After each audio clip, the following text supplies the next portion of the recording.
Good morning विद्यार्थ्यांनो. आज आपण पाहणार आहोत इयत्ता 6वीचा इतिहास व नागरिकशास्त्र. आता तुम्ही म्हणसाल सर आम्ही काही लहान आहेत का 6वीचा इतिहास शिकायला? आमचा तो शिकून झालेला आहे. त्याचा आम्हाला फायदा काय नेमका? आम्ही शिकावं कशासाठी आणि का? मला एक सांगा, जेव्हा तुमचा पाया पक्का नव्हता तेव्हा तुम्ही कुठली गोष्ट पक्की करू शकता का? किंवा तुम्हाला मुळातच काही येत नाही तर तुम्ही पुढे जाऊन शिकू शकता का? मग तसंच आहे, जेव्हा तुमचा पाया पक्का असेल तेव्हाच तुम्ही पुढे जाऊन तुमच्या कन्सेप्ट क्लिअर करू शकता. मग तसंच जेव्हा तुम्ही इयत्ता 6वी पासून इतिहास शिकायला लागसाल तसंच तुम्हाला पुढे जाऊन MPSC मध्ये विविध परीक्षांसाठी असणारा इतिहास हा चुटकीसरशी कळायला लागेल. याने काय होईल? तुमच्या कन्सेप्ट क्लिअर व्हायला लागतील. काय होईल? कन्सेप्ट क्लिअर व्हायला लागतील. अरे हां, आम्ही मागं कुठंतरी हा वाचलेला आहे किंवा अशी एक मिळतीजुळती संकल्पना आम्ही मागे पाहिलेली आहे. नेमकी मग कुठं पाहिलेली आहे? तर मग ती 6वी पासून ते पुढपर्यंतच्या वर्गांच्या इतिहास विषयामध्ये पाहिलेली आहे. तर आपण आज पाहणार आहोत इयत्ता 6वीचा इतिहासाचा पहिला चॅप्टर, पहिला धडा पाहणार आहोत. ते कोणता आहे? इकडे लक्ष द्या. सॉरी,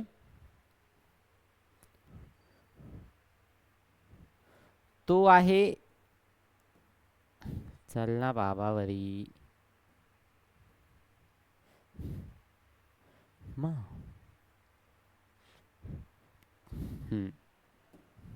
तो आहे भारतीय उपखंड आणि इतिहास. काय आहे? भारतीय उपखंड आणि इतिहास. भारतामध्ये विविध प्रकारचे खंड आहेत. खंड म्हणजे काय नेमकं? तर विविध प्रकारची भूरचना आहे, विविध प्रकारचे बेटे आहेत. भारताच्या आजूबाजूला असणाऱ्या परिसरामध्ये वेगवेगळ्या प्रकारची बेटे आहेत, वेगवेगळ्या प्रकारचा सागरी किनारा असेल किंवा कुठे वेगळ्या प्रकारचं वातावरण असेल. त्याच्यामध्ये आपण ह्या चॅप्टरमध्ये आज काय पाहणार आहोत? तर आपण याच्यामध्ये पाहणार आहोत इतिहासाची घडण आणि भौगोलिक वैशिष्ट्ये. कशाची? इतिहासाची घडण आणि भौगोलिक वैशिष्ट्ये. त्याच्यानंतर काय पाहणार आहोत? तर भारताची भौगोलिक वैशिष्ट्ये.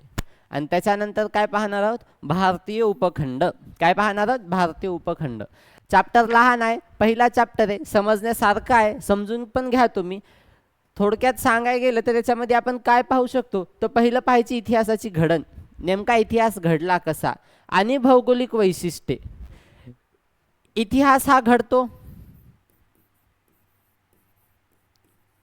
इतिहास हा घडतो, पण जिथे घडतो त्याला आजूबाजूचं वातावरण असतं. तर काय वातावरण असतं? तर ते भौगोलिक वातावरण असतं. काय असतं? भौगोलिक वातावरण असतं. हे बघा, आदिमानव आला, आदिमानव पुढे पुढे पुढे प्रगती करत गेला, पण तो होता कुठे एकदम स्टार्टिंगला, किंवा जेव्हा तो निर्माण झाला, किंवा तो पहिला जो माणूस असेल किंवा पहिला जो आदि मानव असेल, आदि पुरुष असेल, ते नेमका जंगलातच राहत असेल ना. कुठे राहत असेल? जंगलातच राहत असेल. तेव्हा काहीच नव्हतं. काय फिरायचं? पाला गुंडाळायचा आणि जंगलाने फिरायचं. खायचं काय? तर पक्षी मारायचे, मोठमोठाले प्राणी मारायचे, तेच खायचे. राहायची सोय नाही, खायची सोय नाही, प्यायची सोय नाही, झोपायची सोय नाही, कसलीच सोय नाही, कुठलं ज्ञान नाही, कसल्याच प्रकारचं ज्ञान नाही. मग तेव्हा आदिमानवाला साथ कुणी दिली? तर आदिमानवाला साथ कुणी दिली? तर ती दिली भूगोलानं. कुणी दिली? भूगोलानं. भूगोलानं कशी दिली? तुम्ही म्हणसाल सर असं कसं म्हणता? इतिहास हा घडला, पण इतिहासामध्ये असणाऱ्या आदिमानवाला साथ दिली भूगोलानं. ती कशी? तर आदिमानव राहिला जंगलामध्ये, जंगलामध्ये त्यानं राहिला, तिथे खाल्ला, तिथेच त्याचं वास्तव्य निर्माण केलं. पुढे जाऊन त्याची प्रगती झाली, मग त्यानं चाकाचा शोध लावला, त्याच्यानंतर तो शेती करू लागला. शेती केल्यानंतर त्यानं वसाहती निर्माण करण्याचा प्रयत्न केला, नंतर गावे निर्माण केली. मग हे सर्व त्यानं कशाच्या आधारावर केलं किंवा कशाच्या मदतीनं केलं? तर ते भूगोलाच्या मदतीनं केलं. कशाच्या मदतीनं केलं?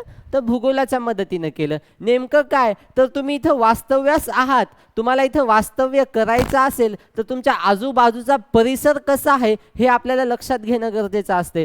आपण आता नॉर्मल माणसं आहोत किंवा आपण जे राहतो, आपण कुठल्या एखाद्या उकिरड्यावर तर जाऊन राहू शकत नाही किंवा डायरेक्ट एखाद्या कुठल्या जंगलात जाऊन राहू शकत नाही. आपल्याकडे जर ऑप्शन नसेल, पर्याय नसेल, तर हे मान्य आहे की बाबा जाऊन राहणं ठीक पण आहे. आदिमानवाकडे कुठला पर्यायच नव्हता ना जंगलाशिवाय. तेव्हा तर सगळीकडे घनदाट जंगल होतं. तेव्हा मानवाची उत्पत्ती झाली तेव्हा जंगलाशिवाय दुसरं काहीच नव्हतं. ही पृथ्वी पूर्ण पद्धतीनं जंगलाने भरलेली होती, मोठमोठाले झाडं, मोठमोठाले प्राणी, नद्यांचा प्रवाह, कोसळणारा धबधबा किंवा जोरात पडणारा वर्षाव, ह्या सर्व गोष्टींना सामोरे जाऊन आदिमानवानं प्रगती केली.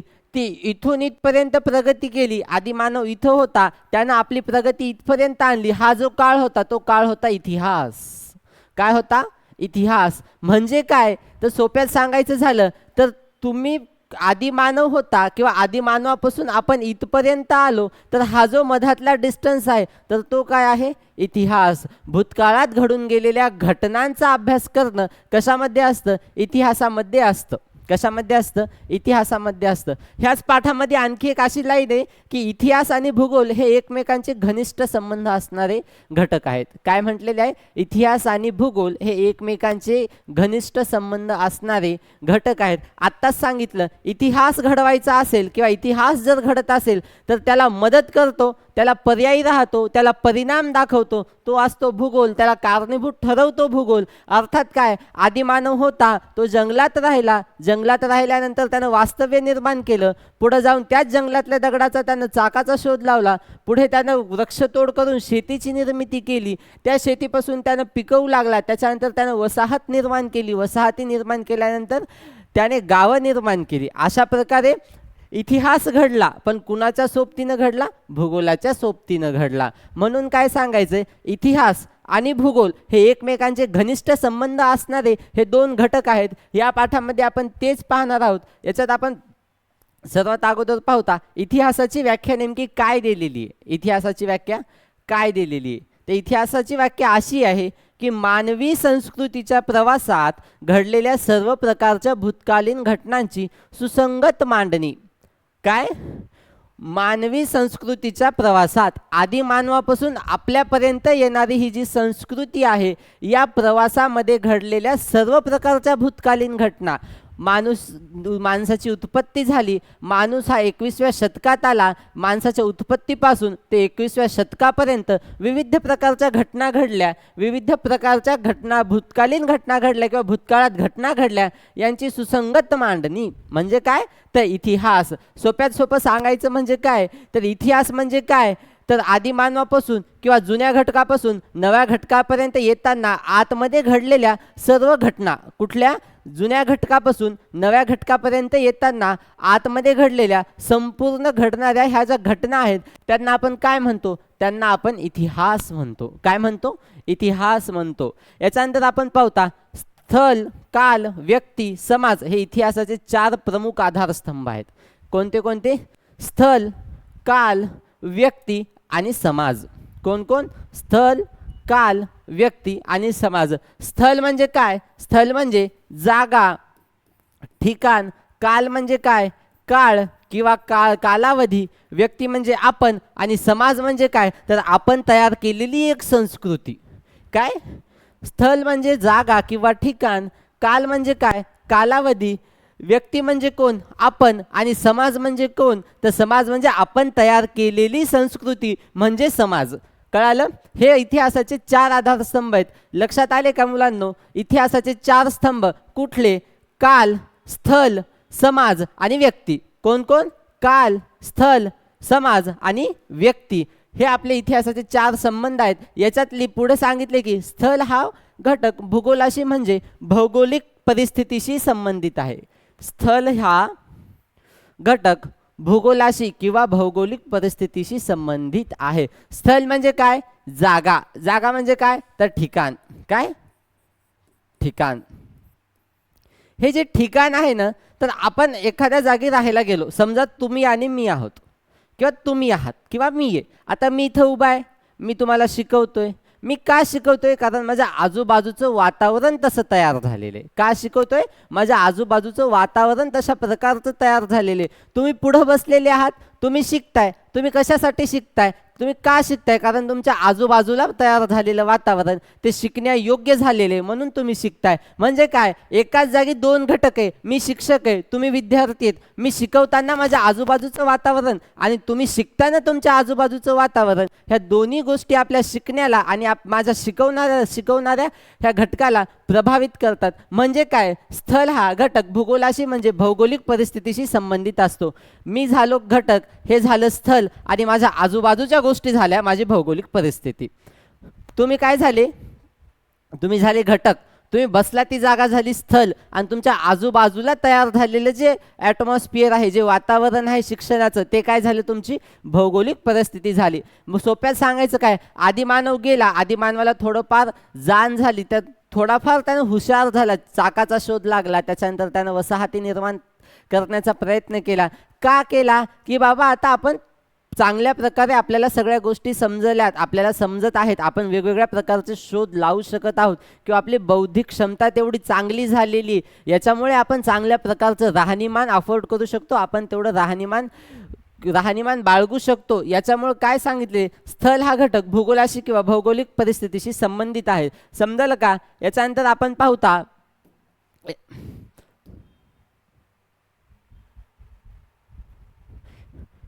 आपण पाहता की पुढे काय सांगितलेले, आहार, वेशभूषा, घर बांधणी, व्यवसाय इत्यादी बऱ्याच अंशी आपण भूगोलावर किंवा त्या भौगोलिक वैशिष्ट्यांवर अवलंबून असतो. काय असतो, सॉरी, आहार, वेशभूषा, घर बांधणी, व्यवसाय इत्यादी गोष्टी बऱ्याच अंशी आपण भूगोलावर अवलंबून असतो. हे बघा, हे कसं, यामध्ये काय सांगितलेले, आहार, काय सांगितलेले, आहार, नंतर वेशभूषा, नंतर घर बांधणी, नंतर व्यवसाय. भारत देश आहे हा समान नाही, कुठे उंच आहे, कुठं खाली आहे, कुठं समुद्राजवळ आहे, कुठं वाळवंटात आहे ना. तर प्रत्येक ठिकाणी राहण्याची वेगवेगळी पद्धती असते, प्रत्येक ठिकाणी खाण्याची वेगवेगळी पद्धती असते. ते सोडा, आपण महाराष्ट्रात राहतो, महाराष्ट्रामध्ये मराठवाडा आहे, विदर्भ आहे, पश्चिम महाराष्ट्र आहे, कोकण आहे. काय मराठवाडा आहे, विदर्भ आहे, पश्चिम महाराष्ट्र आहे आणि कोकण आहे. जसं मराठवाड्यातल्या लोकांचं राहणीमान आहे तसं कोकणातल्या लोकांचं राहणीमान आहे का, किंवा जसं मराठवाड्यातले लोक जेवण जेवतात किंवा जशा प्रकारचे त्यांनी वेशभूषा परिधान करतात तसे कोकणातले लोक वेशभूषा परिधान करतात का. हेच आपल्या पाहण्यातच झालं की आपण जे खातो ते कोकणात खाल्ल्या जात नाही, किंवा सारखं कोकणात जे खाल्लं जातं ते आपण खाऊ शकत नाहीत. कारण का, तर कोकणाला समुद्र किनारपट्टी लाभलेली आहे, समुद्र किनारपट्टी त्यांच्या बाजूला आहे, किंवा ते तिथं वास्तव्यास असतात. तर त्यांचा मुख्य आहार काय असू शकतो, समुद्रातले जीव. काय असू शकतो, समुद्रातले जीव. तर कोकणातले लोक काय करतील, मासेमारी करून खातील. काय करतील, मासेमारी करून खातील. पाण्याचं प्रमाण जास्त आहे तर कशाची लागवड करतील, तर भाताची लागवड करतील. कशाची करतील, भाताची लागवड करतील. तांदूळ लावतील, तिकडचं जास्त उत्पादन तेच आहे, मासे भातावर त्यांचा जास्त जोर आहे. मग तसं मराठवाड्यात आहे का, तर नाही. मराठवाड्यात वेगवेगळ्या प्रकारची जमीन आढळती, तिथे पाण्याचा बऱ्यापैकी साठा नाही, तर तिथं काय लागलं जातं, तर जिथं पाणी जास्त आहे तिथं ऊस लावला जातो, जिथं पाणी जास्त आहे तिथं केळी लावली जाते, जिथं पाणी कमी आहे तिथं कापूस असतो, तिथे काय असते, गहू असतो. पाणी याला पण लागतं पण जास्त प्रमाणात लागत नाही. दुसरं काय असतं, सोयाबीन असते, नंतर काय असते, हळद असते. मग आपण खातो काय, आपण मासेमारी करून तो खाऊ शकत नाही, कारण आपल्याला समुद्र किनारपट्टी लाभलेली नाही. ते खायचं असेल तर कोकणात जाऊन राहावं लागतं की नाही. तसंच मग याच्यानंतर आपण पाहू घर बांधणी आणि व्यवसाय. काय, घर बांधणी आणि व्यवसाय. मराठवाड्यात जसं घर आहे तसं कोकणात असेल का, किंवा जसं विदर्भात घर आहे तसं कोकणात असेल का. कोकणातलं घर कसं, उतरत्या छपराचं असतं, कौलारू असतं. कसं असतं, उतरत्या छपराचं असतं किंवा कौलारू असतं. कौलारू असतं म्हणजे कसं, की तिथे पाण्याचं प्रमाण जास्त आहे, तिथे वर्षाव प्रमाण जास्त आहे, तिथे पर्जन्यमान जास्त प्रमाणात असल्यामुळे तिथे उतरत्या छपराची घरं असतात. कारण घरावर पडलेला पाऊस हा उतरत्या मार्गाने खाली जावा म्हणून ते उतरत्या छपराची असतात. आपल्या इकडे घरे कशी असतात, आपल्या इकडे फ्लॅट घरं असतात. फ्लॅट घरं असतात म्हणजे स्लॅब असतो, कुठल्याही प्रकारचं उतरतं छप्पर नसतं, काहीच नसतं. आपला सरळ स्लॅब असतो किंवा त्याच्यावर आणखी एक मजला असून त्याच्यावर पत्र असतात. पण ते कसे असतात, समान असतात, सरळ असतात. का असतात, आपल्या इकडं पावसाचं प्रमाण कमी आहे, याच्यामुळे घराची बांधायची आपली जी बांधणी पद्धती आहे ती वेगळी आहे. त्याच्यानंतर आपण पाहू की व्यवसाय काय. आता तुम्ही राहता मराठवाड्यात, तुम्ही करत असाल शेती, पण तुमच्या शेतीमध्ये आणि कोकणाच्या शेतीमध्ये फरक असणारच झाला. तुमच्या शेतीमध्ये आणि कोकणाच्या शेतीमध्ये फरक असणारच झाला. कसा असणार झाला? इकडं पाण्याचं प्रमाण जास्त आहे तर त्यांनी तांदळाची शेती केली, इकडं पाण्याचं प्रमाण कमी, पाणी आहे पण प्रमाण कमी आहे, इथं वेगळ्या पिकांची शेती करण्यात आली. यांचा मासेमारीवर जास्त जोर होता, इकडे वेगळ्या कुठल्या तरी कार्यावर जोर असेल. शेती दोन्ही पद्धतीने केली जाते, शेती दोन्हीकडे केली जाते, पण कोकणात केल्या जाणारी शेती आणि मराठवाड्यात केली जाणारी शेती याच्यामध्ये फरक असणारच झाला. याच्यानंतर आपण पाहता की पुढं काय सांगितलेले, समाज जीवन सुद्धा भौगोलिक परिस्थितीवर अवलंबून असतं. काय सांगितले? समाज जीवन सुद्धा भौगोलिक परिस्थितीवर अवलंबून असतं. मी आधीच काय म्हटलं होतं की इतिहास आणि भूगोल ह्या दोघांचा घनिष्ठ संबंध आहे, ह्या दोन घटकांचा एकमेकांसोबत घनिष्ठ संबंध आहे.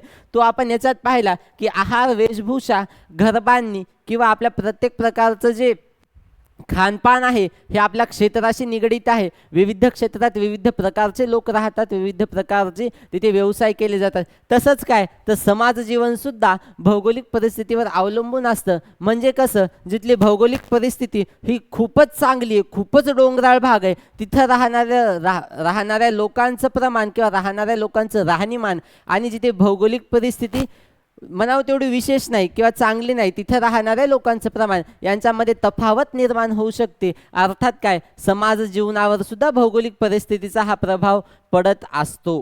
काय पडत असतो? भौगोलिक परिस्थितीचा प्रभाव पडत असतो. याच्यानंतर आपण काय पाहणार आहेत की याच्यात काय सांगितलंय की मानवी समाज दीर्घकाळ वस्ती करतो. कुठं वस्ती करतो? जिथं प्रदेश चांगला आहे, जिथं पाण्याचं प्रमाण चांगलं आहे, जिथं राहण्यायोग्य जमीन आहे किंवा शेती करण्यायोग्य जमीन आहे. पूर्वीचे लोक काय करायचे की गावोनगाव जमिनी त्यांच्या असायच्या, पण त्याच्यातली कामाची काहीचीच असायची, पण बिनकामाची खूप सारी असायची. मग ती काहीची काही जमीन का असायची? कारण बाहेरून आलेले, वास्तव्यास करण्यात आलेले लोक जमिनी सावरत जायचे. कसे जायचे? जमिनी सावरत जायचे. ही माझी जमीन आहे किंवा मी इथं राहतोय, त्याच्या आजूबाजूचा हा सगळा भूभाग हा माझा असेल, याच्यावर माझं वर्चस्व असेल. भले मी पिकवून इतक्यातच खाईल, पण ही सगळी जमीन माझी. काय? ही सगळी जमीन माझी आहे. मग लोक वास्तव्यास कुठं येतात?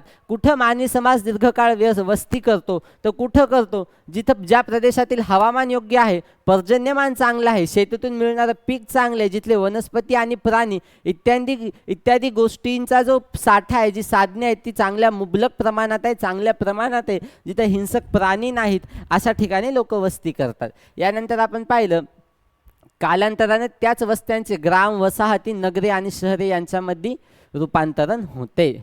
एक खेड आहे, त्या खेड्याच्या आजूबाजूची भौगोलिक दृष्टी किंवा भौगोलिक जो परिस्थिती आहे ती चांगल्या पद्धतीची आहे, तर लोक तिथं वास्तव्यास येणार. हळूहळू याचा पाहुणा, त्याचा पाहुणा, याची ओळख, त्याची ओळख, सगळ्यांची ओळख म्हणून तिथं विविध लोक राहायला येणार.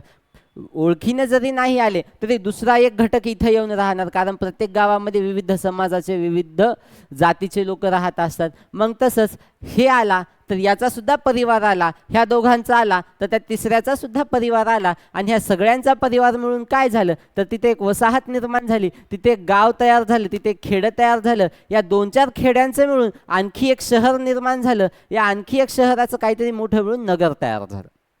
नगर म्हणजे आपलं हे अहमदनगर, अहिल्यानगर नाही, तर आपलं नगर किंवा मोठं शहर असं सांगण्यात येते. याच्यानंतर आपण पाहता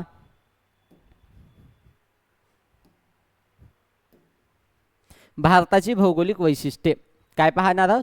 भारताची भौगोलिक वैशिष्ट्ये. तर यात काय सांगितलेले की भारतीय इतिहासाच्या जडणघडणीचा विचार करता, काय? भारताच्या इतिहासाच्या जडणघडणीचा विचार करता भारतामध्ये 6 भूप्रदेश महत्त्वाचे आहेत. किती? 6 भूप्रदेश हे महत्त्वाचे आहेत. भारताची जडणघडण जशी झाली, भारताचा जसा इतिहास आहे, भारताचा जसा भौगोलिक दृष्ट्या किंवा भौगोलिक परिस्थिती आहे, त्याप्रमाणे भारतामध्ये किती प्रकारचे भूप्रदेश महत्त्वाचे आहेत किंवा किती प्रकारचे भूप्रदेश आढळतात, तर ते 6 प्रकारचे आढळतात. किती? 6 प्रकारचे आढळतात. पहिला कोण आहे? हिमालय. दुसरा कोण आहे? सिंधू गंगा ब्रह्मपुत्रा नद्यांचा मैदानी प्रदेश. नंतर कोण आहे? थरचे वाळवंट. नंतर दख्खनचे पठार. नंतर समुद्र किनाऱ्यांचे प्रदेश आणि त्याच्यानंतर समुद्रातील बेटे.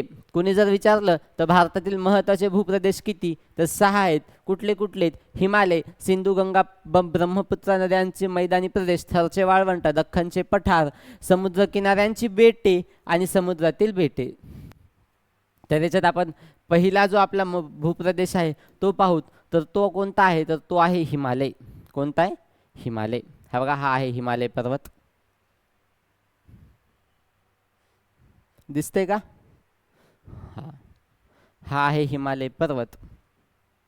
तर याच्यात काय सांगितलेले? हिंदुकुश व हिमालय पर्वतांमुळे भारतीय उपखंडाच्या उत्तरेला एक अभेद्य भिंत उभारली आहे. काय म्हटलेले आहेत? हिंदुकुश आणि हिमालय पर्वतांमुळे भारतीय उपखंडाच्या उत्तरेला, कुठं? उत्तरेला काय निर्माण झालेले? एक अभेद्य भिंत उभारलेली आहे. अशी भिंत जिला कुणीही फोडू शकणार नाही. अभेद्य म्हणजे काय? जिला भेद नाही, अशी अभेद्य भिंत. याच्यानंतर आपण पाहता हिंदुकुश पर्वतातील खैबर बोलन या खिंडीमधून जाणारा खुष्कीचा व्यापारी मार्ग आहे. कशाचा? खुष्कीचा व्यापारी मार्ग आहे. पहिलं काय सांगितले? तर हिंदुकुश आणि हिमालय या पर्वतांमुळे भारतीय उपखंडाच्या उत्तरेला, कुठं?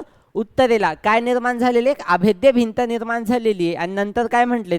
हिंदुकुश पर्वतातील खैबर बोलन या खिंडींमधून जाणारा खुष्कीचा व्यापारी मार्ग आहे. म्हणजे काय? तर ह्या हिंदुकुश पर्वतामधून कुठला मार्ग जातो? तर खैबर आणि बोलन या कुठल्या 2 खिंडींमधून जातो व्यापारी मार्ग?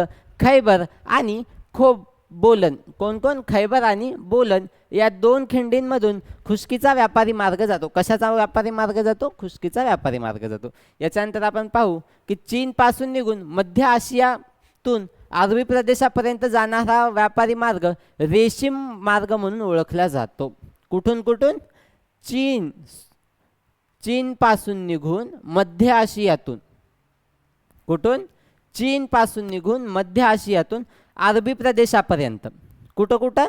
चीन पासून निघाला, मध्य आशियातून निघाला आणि अरबी प्रदेशापर्यंत येऊन पोहोचला. या मार्गाला कुठला मार्ग म्हणतात? तर रेशीम मार्ग म्हणतात. कुठला कुठला? चीन पासून निघाला,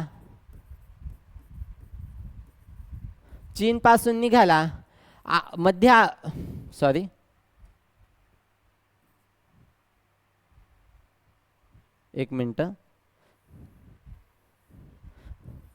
चीन पासून निघाला, मध्य आशियाच्या खंडामध्ये तो गेला आणि अरबी समुद्रापर्यंत येऊन तो पोहोचला.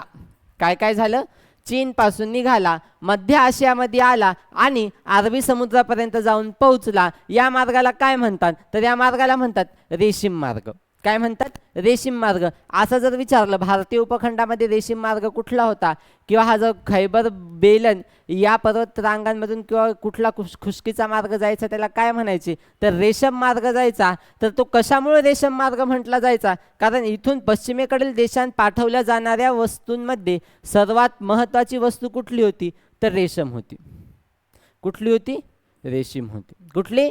रेशीम. रेशीम हा एक तल्लम कापड आहे.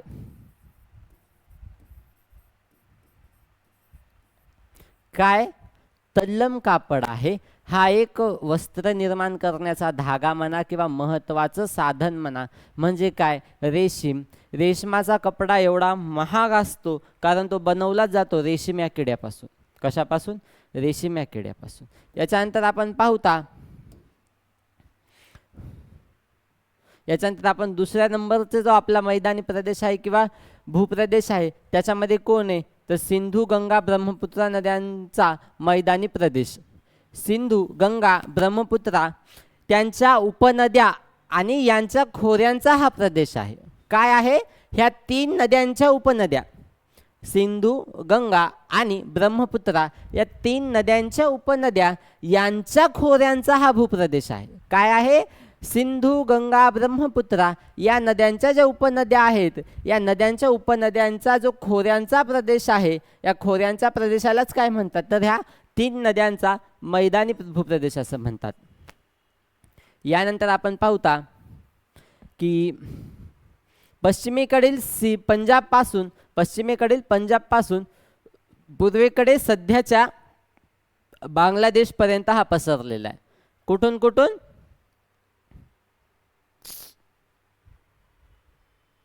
केलं ना, कुठून कुठून पोहोचलेला आहे हा? की पश्चिमेकडील सिंध पंजाब,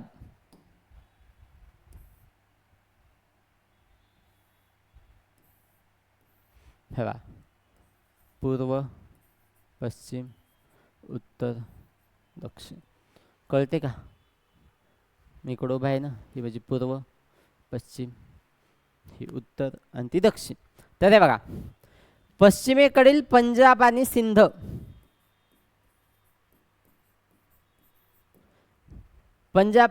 सिंध आणि पंजाब पासून पूर्वेकडील म्हणजे इथून चालू झाला आणि इकडच्या बांगलादेश पर्यंत, कुठपर्यंत? बांगलादेश पर्यंत. हे बघा, आपलं ते मॅपच गायब झालं, सॉरी. पश्चिमच्या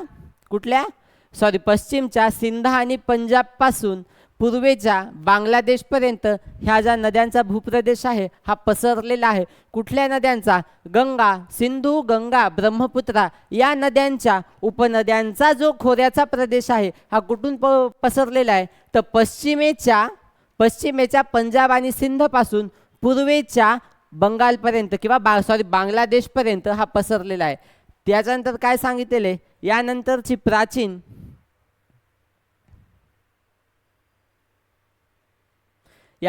प्राचीन गणराज्ये आणि साम्राज्य याच प्रदेशात उदयाला आली. त्यानंतरची जी प्राचीन गणराज्य आणि जी साम्राज्य होती ती ह्या खोऱ्यांमध्ये किंवा ह्या भूप्रदेशामध्ये निर्माण झाली. याच्यानंतर आपण चौथं पाहूता की दख्खनचे पठार. काय? दख्खनचे पठार. आपण सर्वात अगोदर काय पाहिलं? तर आपण सर्वात अगोदर पाहिलेलं आहे हिमालय. काय पाहिलेले? हिमालय. त्याच्यानंतर आपण काय पाहिलं? सिंधू, गंगा, ब्रह्मपुत्रा.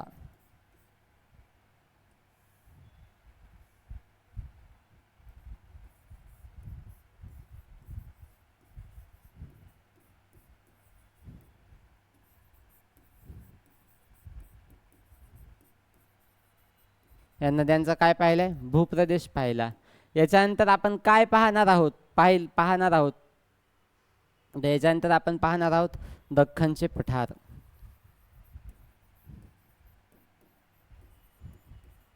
काय पाहणार आहोत?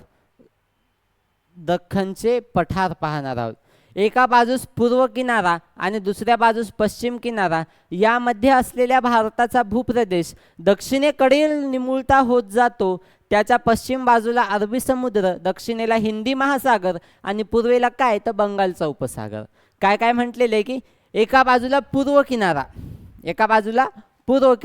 दुसऱ्या बाजूला पश्चिम किनारा. एका बाजूला पूर्व किनारा, एका बाजूला पश्चिम किनारा, यांच्यामध्ये असलेला भारताचा दक्षिणेकडे जाणारा भूप्रदेश जो असा निमुळता होत जातो. कसा होत जातो? असा निमुळता होत जातो. अशा या प्रदेशाच्या पश्चिम बाजूला काय? तर अरबी समुद्र आहे. कुठे? असा निमुळता होत जाणारा प्रदेश इकडं आहे त्याचा काय? तर अरबी समुद्र आहे. त्याच्या दक्षिणेला काय? तर त्याच्या दक्षिणेला हिंद महासागर आहे. आणि पूर्वेला काय? तर बंगालचा उपसागर आहे. काय? बंगालचा उपसागर आहे. दख्खनचे पठार कुठे? तर एका बाजूला पूर्व किनारा, दुसऱ्या बाजूला पश्चिम किनारा, त्यांच्यामध्ये दक्षिणेकडे निमुळता होत जाणारा भारताचा जो भाग आहे, तो आहे हा दख्खनचं पठार. त्याच्यात काय? पश्चिमेला अरबी समुद्र आहे. कुठे? पश्चिमेला अरबी समुद्र आहे. पूर्वेला काय? हिंद महासागर आहे. दक्षिणेला काय? हिंद महासागर आहे आणि पूर्वेला काय? बंगालचा उपसागर आहे. माय मिस्टेक, सॉरी. पश्चिमेला त्याचा अरबी समुद्र आहे. काय? पश्चिमेला अरबी समुद्र आहे. दक्षिणेला काय? हिंद महासागर आहे आणि पूर्वेला काय? बंगालचा उपसागर आहे. तर पुढे काय सांगितलेले? या भूप्रदेशाला काय म्हणतात? द्वीकल्प म्हणतात. काय म्हणतात? द्वीकल्प म्हणतात. यानंतर आपण पाहिलं की दख्खनच्या पठाराच्या उत्तरेकडे सातपुडा आणि विंध्य पर्वताच्या रांगा पसरलेल्या आहेत. दख्खनचा जो पठार आहे त्याच्या उत्तरेला काय आहे तर सातपुडा पर्वत आणि विंध्य पर्वताच्या पर्वतरांगा आहेत. काय काय की सातपुडा पर्वत आणि विंध्य पर्वताच्या पर्वतरांगा आहेत. त्याच्यानंतर पश्चिमेला सह्याद्रीच्या पर्वतरांगा आहेत. कुठल्या आहेत सह्याद्रीच्या पर्वतरांगा आहेत. त्याला आपण काय म्हणतो त्याला आपण म्हणतो पश्चिम घाट. पश्चिम घाट कोणाला म्हणतात तर तर दख्खनचा जो पठार आहे त्याच्या पश्चिमेला असणाऱ्या ज्या सह्याद्रीच्या पर्वतरांगा आहेत त्याला आपण काय म्हणतो पश्चिम घाट म्हणतो. याच्यानंतर आपण पाहता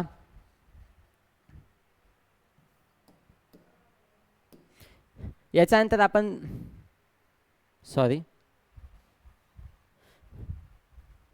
याच्यानंतर आपण पाहू थरचे वाळवंट. कुठले थरचे वाळवंट. बेसिकली हा तिसरा पॉईंट आहे पण आपण चौथा अगोदर घेतला होता. मागं पुढं झालं तरी ठीक आहे. कळायचं कळते नाही कळायचं न कळणाऱ्याला नाही कळणार कळणाऱ्याला कळणार. सगळ्याला ते कळायलाच पाहिजे. काय झालं पाहिजे कळायलाच पाहिजे. पुन्हा अडचण आली नाही पाहिजे. 6वीच्या पहिल्या धड्यामध्ये बेसिक पक्क करायचे. तर थरचे वाळवंट काय म्हणते की थरचे वाळवंट राजस्थान हरियाणा आणि गुजरात या प्रदेशांमध्ये काही भागांमध्ये पसरलेले. कुठं कुठं गुजरात हरियाणा आणि राजस्थान. कुठं कुठं गुजरात हरियाणा आणि राजस्थान या 3 भागांमध्ये थोड्या थोड्या प्रमाणात ते पसरलेले. काय पसरलेले तर थरचे वाळवंट पसरलेले. काय पसरलेले थरचे वाळवंट पसरलेले आहेत.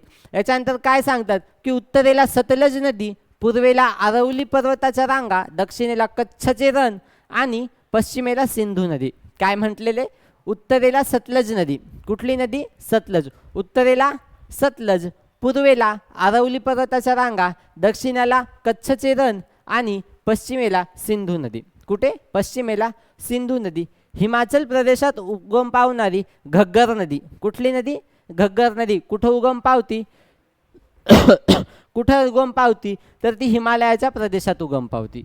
हिमालयाच्या प्रदेशात उगम पावणारी नदी कोणती तर घग्गर नदी. ही पुढे जाऊन थरच्या वाळवंटात पोहोचते. असं जर विचारलं हिमालयातून निघणारी कुठली नदी थरच्या वाळवंटात जाऊन पोहोचती तर ती कुठली नदी आहे घग्गर नदी. कुठली नदी आहे घग्गर नदी. किंवा असं जर विचारलं घग्गर नदीचा प्रवास सांगा तर काय तर हिमालयाच्या पर्वतरांगांमधून निघून तर थरच्या वाळवंटामध्ये जाऊन पोहोचती. कळालं. याच्यानंतर आपण काय पाहता याच्यानंतर आपण पाहता समुद्र किनाऱ्यांचे प्रदेश. समुद्र किनाऱ्यांचे प्रदेश याच्यामध्ये बघा प्राचीन भारतात हडप्पा संस्कृतीच्या काळापासून पश्चिमेकडील देशांशी व्यापार चालत असे. हा व्यापार सागरी मार्गाने केला जाई. त्यामुळे भारतातील समुद्र किनाऱ्यांवरील बंदरातून परदेशातील संस्कृतीशी आणि लोकांशी भारताचा संपर्क आणि देवाणघेवाण होत असे.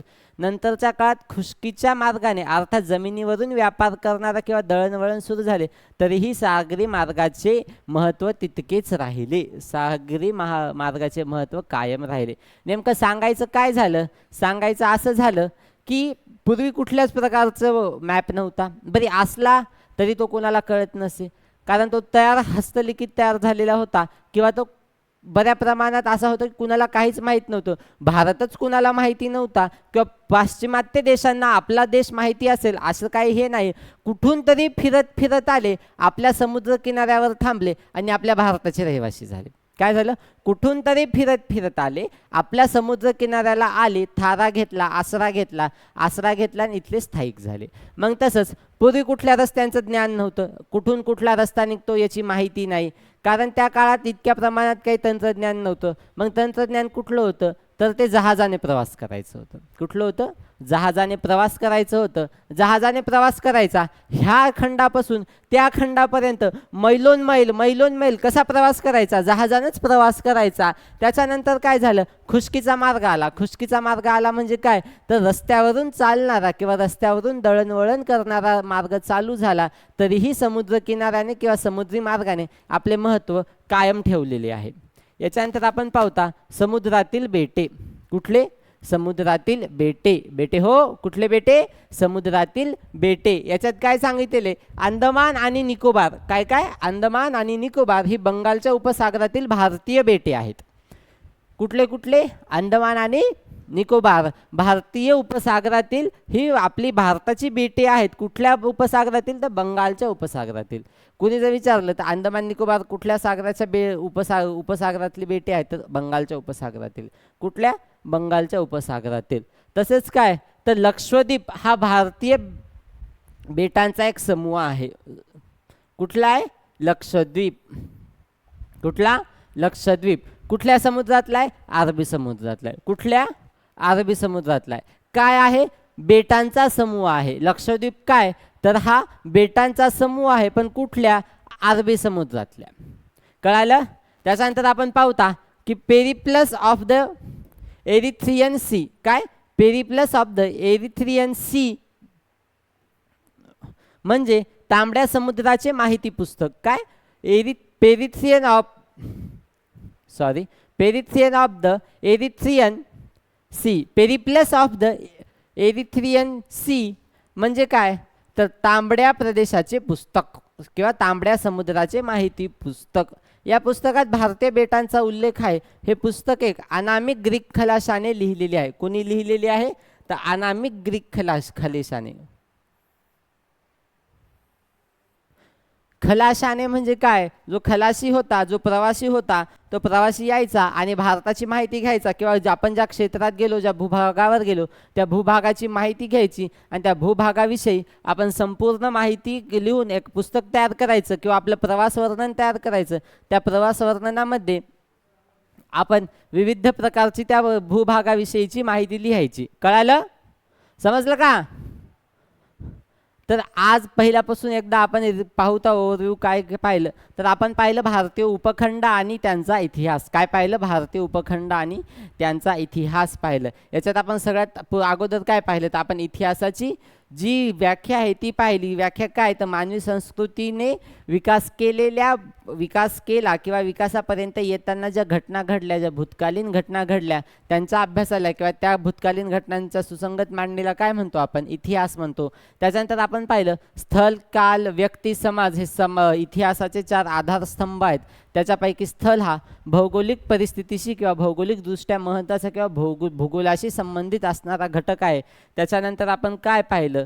त्याच्यानंतर आपण पाहिलं की मानवाचं राहणीमान, त्याची घरबांधणी, त्याचा आहार, त्याची वेशभूषा हे सर्व कशावर अवलंबून असतं तर ते अवलंबून असतं त्याच्या आजूबाजूच्या भूप्रदेशाशी अवलंबून असतं. त्याची भौगोलिक परिस्थिती कशी आहे किंवा त्याचं भौगोलिक जे आजूबाजूचं वातावरण आहे त्याच्यावर ते अवलंबून असतं. त्यामध्ये आपण मराठवाडा आणि कोकण ह्या 2 लोकांचा फरक पाहून आपण ही बाब समजून घेतलेली आहे. त्याच्यानंतर आपण काय पाहिलं तर समाज जीवनसुद्धा या भूगोलावर अवलंबून असतं. यानंतर आपण जे भारताचे भौगोलिक वैशिष्ट्ये आहेत त्या भौगोलिक वैशिष्ट्यांमध्ये आपण भारताचे 6 भूप्रदेश पाहिले. काय पाहिले?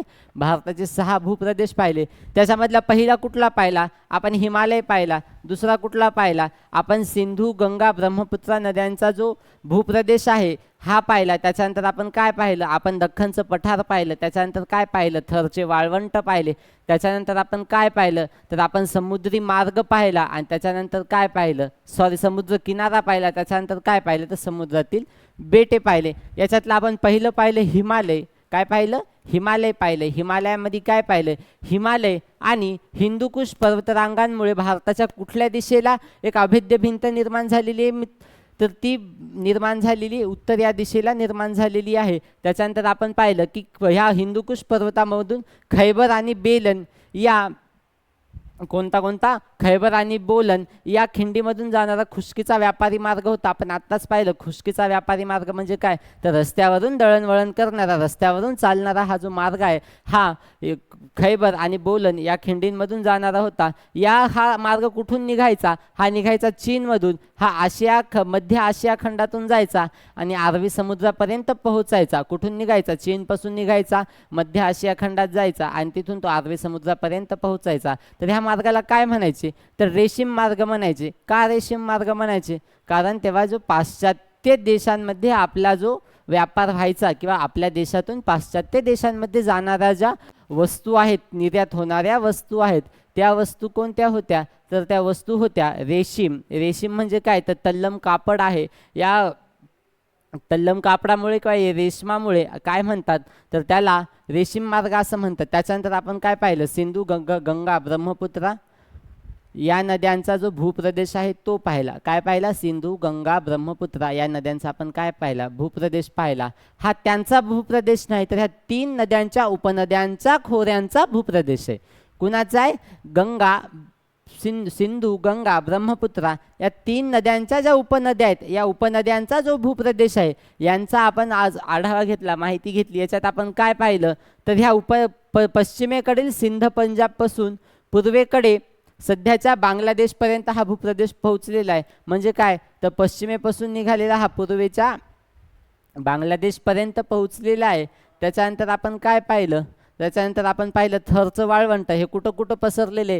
तर हरियाणा, गुजरात आणि राजस्थान इथे पसरलेले. याच्यामध्ये आणखी या थरच्या वाळवंटात एक नदी येऊन थांबते. ही नदी कोणती? घग्गर नदी. ही घग्गर नदी कुठून आलेली आहे? तर हिमालयांच्या पर्वतरांगांमधून आलेली आहे. कुठून आलेली? हिमालयांच्या पर्वतरांगांमधून आलेली आहे. याच्या उत्तरेला सतलज नदी आहे, पूर्वेला अरवली पर्वताच्या रांगा, दक्षिणेला कच्छचे रण आहे आणि त्याच्यानंतर याच्या पश्चिमेला सिंधू नदी आहे. कुठली नदी आहे?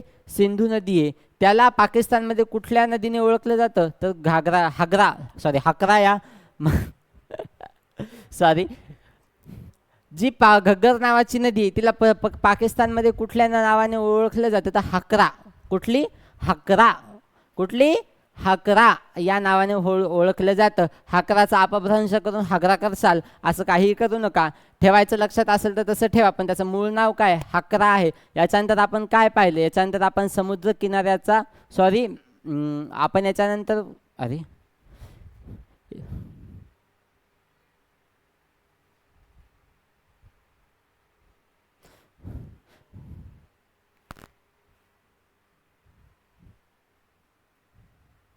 याच्यानंतर आपण काय पाहिलं? याच्यानंतर आपण पाहिलं की जे दख्खनचं पठार होतं ते दख्खनचं पठार कसं होतं? तर पूर्व किनाऱ्यापासून ते पश्चिमेपर्यंत हे पसरलेलं होतं. या दोघांमध्ये असणारा भारताचा जो दक्षिणेकडे होणारा जो निमुळता भाग आहे याला दख्खनचे पठार म्हणतात. याच्या पश्चिम बाजूला काय आहे? अरबी समुद्र आहे. दक्षिणेला काय आहे? हिंदी महासागर आहे आणि पूर्वेला काय? तर अरबी समुद्र आहे, बंगालचा उपसागर आहे.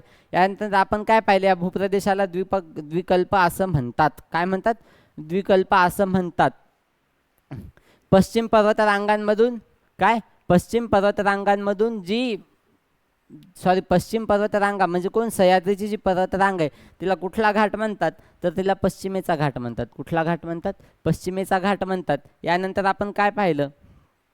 समुद्र किनाऱ्यांचा प्रदेश पाहिला. आपण याच्यात पाहिलं की विविध व्यापारी समुद्र मार्गाने भारतात यायचे, ते इथे व्यापार करायचे. भारतातच येत नव्हते, पण त्याच्यानंतर ते विविध खंडामध्ये जायचे. ह्या खंडापासून त्या खंडापर्यंत मैलोनमैल प्रवास ते जहाजाने करायचे, समुद्र मार्गाने करायचे आणि ते थांबायचे त्या दुसऱ्या प्रदेशात जाऊन. तर तो मार्ग समुद्री मार्ग होता, पण त्याच्यानंतर जो खलाशीचा मार्ग आला नेमका काय? तो कुठला मार्ग होता? रस्त्याचा मार्ग होता. हा रस्त्यावरचा जरी दळणवळणीचं जे साधन आपल्याला उपलब्ध झालं तरी पण समुद्र किनाऱ्याने किंवा समुद्र मार्गाने किंवा समुद्री जहाजाने आपले वर्चस्व कायम ठेवले, कारण तो मार्ग मिळून शेवटी जायचा समुद्रालाच जायचा. याच्यानंतर आपण समुद्रातली बेटे पाहिले. अंदमान आणि निकोबार ही 2 बेटं पाहिले. ही 2 बेटं बंगालच्या उपसागरातील बेटे आहेत. त्याच्यानंतर आपण पाहिलं की अरबी समुद्रामधील जो लक्षद्वीप बेटांचा समूह आहे तो कुठे आहे? तर अरबी समुद्रामध्ये आहे. त्याच्यानंतर Periplus of the Erythraean C. काय पाहिलं? Periplus of the Erythraean sea हे एका ग्रीक अनामिक खलाशाने लिहिलेले पुस्तक आहे. त्याचं काय आहे भाषांतर? तांबड्या समुद्राचे माहिती पुस्तक आहे. काय आहे? तांबड्या समुद्राचे माहिती पुस्तक आहेत. त्याच्यानंतर आपण पाहूता भारतीय उपखंड. काय पाहूता? भारतीय उपखंड. याच्यामध्ये काय आहे? हडप्पा आणि मोहनजोदडो ही शहरे आजच्या पाकिस्तानात आहेत. हडप्पा संस्कृती आणि मोहनजोदडो हे जे 2 महानगर आहेत किंवा पूर्वीच्या काळातली जी नगर संस्कृती ज्यांनी निर्माण केली ही हडप्पा आणि मोहनजोदडो या दोघांनी केली. तर हे आत्ता कुठं सद्यस्थित आहेत? तर पाकिस्तानात आहेत. अफगाणिस्तान, पाकिस्तान, नेपाळ, भूटान, बांगलादेश, श्रीलंका आणि आपला भारत देश मिळून तयार होणारा भूभाग म्हणजे कोणता? तर दक्षिण आशिया. कुठला भूभाग? दक्षिण आशिया आहे. या भूभागाला दक्षिण आशिया या नावाने ओळखले जाते. याच भूभागातील भारत देशाचा विस्तार आणि महत्त्व लक्षात घेऊन त्या भूखंडाला किंवा त्या प्रदेशाला काय म्हणतात? भारतीय उपखंड म्हणतात. काय म्हणतात? भारतीय उपखंड असं म्हणतात. याच्यातला पाकिस्तान आणि बांगलादेश हा आपल्या भारताचा स्वातंत्र्यपूर्वीचा भाग होता. स्वातंत्र्यानंतर फाळणी झाली. पाकिस्तान आणि बांगलादेश हे आपल्यापासून वेगळे झाले आणि आपला भारत देश हा आत्ता पण आपल्या स्वतःचं अस्तित्व निर्माण करून आहे. काय आहे? स्वतःचं अस्तित्व निर्माण करून आहे. तर हा इयत्ता 6वीचा जो पाठ आहे भारतीय उपखंड आणि त्यांचा इतिहास, हा इथेच संपलेला आहे. या पुढचा पाठ आपण पुढच्या भागामध्ये पाहू. अशी अपेक्षा करतो की तुम्हाला हा पाठ संपूर्ण समजलेला आहे. याचा तुम्ही योग्य पद्धतीने नोट्स काढून घेतल्या अशी अपेक्षा जाहीर करतो. आजचे लेक्चर इथंच थांबवता. भेटू आपण पुढच्या चॅप्टरला. थँक्यू.